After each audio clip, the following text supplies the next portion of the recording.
दोस्तों अक्सर किसी न किसी बात पर किराएदार और मकान मालिक के झगड़े हो ही जाते हैं। और अभी अगर लंबे समय से घर में रहने वाला किराएदार अगर प्रॉपर्टी पर कब्जा करना चाहे तो दोस्तों आप क्या करेंगे। और कई बार लोग अपने घर के खाली कमरे को या फिर पूरे घर को ही किसी को किराए पर दे देते हैं। और जब भी कोई मकान मालिक अपनी प्रॉपर्टी किसी को किराए पर देता है तो उसे यह डर भी होता है कि कहीं किराएदार कुछ साल यहाँ रहने के बाद उस घर पर कब्जा न कर ले। और आप लोगों ने भी सुना होगा दोस्तों कि अगर कोई किराएदार लंबे समय तक किसी प्रॉपर्टी में रहता है तो वो उस पर अपना हक जता सकता है और कब्जा भी कर सकता है। और कई बार इसी तरह के मामले शायद आप लोगों के देखा सुना होगा। और ऐसे में सवाल ये बनता है क्या ये बातें सही हैं? क्या सही में ऐसा कोई नियम है कि कुछ साल बाद किराएदार संपत्ति पर हक जता सकता है, या फिर ये सब खाली कही सुनी बातें हैं? कानून क्या कहता है दोस्तों? जय हिंद, नमस्कार, मैं एडवोकेट आशीष मिश्रा। लाइक कर दीजिएगा, शेयर कर दीजिएगा, सब्सक्राइब कर दीजिएगा ताकि इस कानून इस नियम से लोग वाकिफ हो सके। अगर किसी तरीके की प्रॉपर्टी पर इलीगल पोजेशन या फिर कब्जा किया गया है किराएदार द्वारा या किसी और के द्वारा दोस्तों, तो वो आसानी से बाहर निकल सके और प्रॉपर्टी को वापस पा सके। दोस्तों अगर देखा जाए तो किराएदार किसी की संपत्ति पर हक नहीं जमा सकता और किराएदार का मालिक की संपत्ति पर कोई हक नहीं होता है। लेकिन इसका मतलब ये भी नहीं है कि वो ऐसा नहीं कर सकता है। दरअसल होता क्या है दोस्तों, ये भी अलग अलग परिस्थितियों पर डिपेंड करता है। और कई परिस्थितियां ऐसी भी होती हैं जिनमें किराए पर रहने वाला व्यक्ति उस संपत्ति पर अपना हक जाहिर कर सकता है। ट्रांसफर ऑफ प्रॉपर्टी एक्ट ये कहता है दोस्तों, इसके हिसाब से एडवर्स पोजीशन में ऐसा नहीं होता है। जिसमें इसके कब्जे में संपत्ति होती है वो उसे बेचने का अधिकारी भी होता है। मतलब अगर कोई 12 साल तक किसी संपत्ति पर एडवर्स पोजीशन रखता है दोस्तों तो संपत्ति पर अधिकार जता सकता है। अभी समझते हैं कि एडवर्स पोजीशन क्या होता है दोस्तों।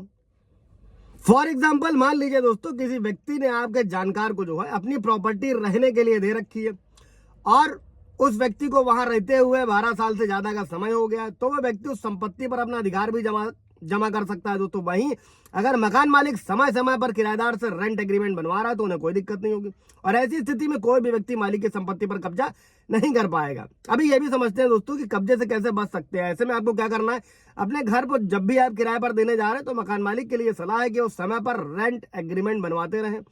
और ऐसा करते हैं तो आपके पास सबूत के तौर पर रहेगा कि आपने अपनी संपत्ति किसी दूसरे व्यक्ति को किराए पर दे रखी है।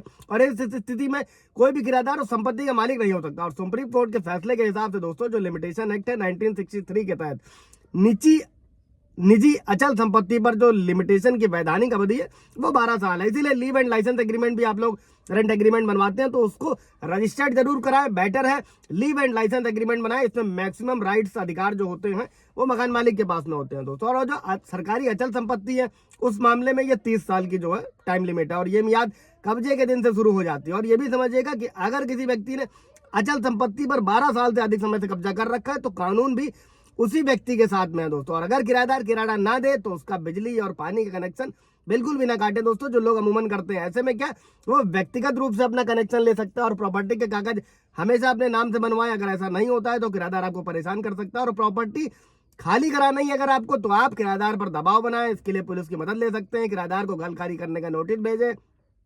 नोटिस मिलने के बाद भी अगर वो खाली नहीं करता है तो आप सिविल कोर्ट में याचिका दाखिल कर सकते हैं, जिसके बाद आप कानूनी तौर पर घर खाली कराने का अधिकार आपको मिल जाएगा। और BNS 41 के तहत दोस्तों अगर कोई किराएदार आपके मकान पर कब्जा कर लेता है तो आप उसे बाहर निकालने के लिए सख्ती यानी बल का भी प्रयोग कर सकते हैं। BNS 41 के तहत दोस्तों ये व्यवस्था करी गई है कानून में। कोई सवाल जवाब होगा इससे रिलेटेड तो पूछेगा। Thank you.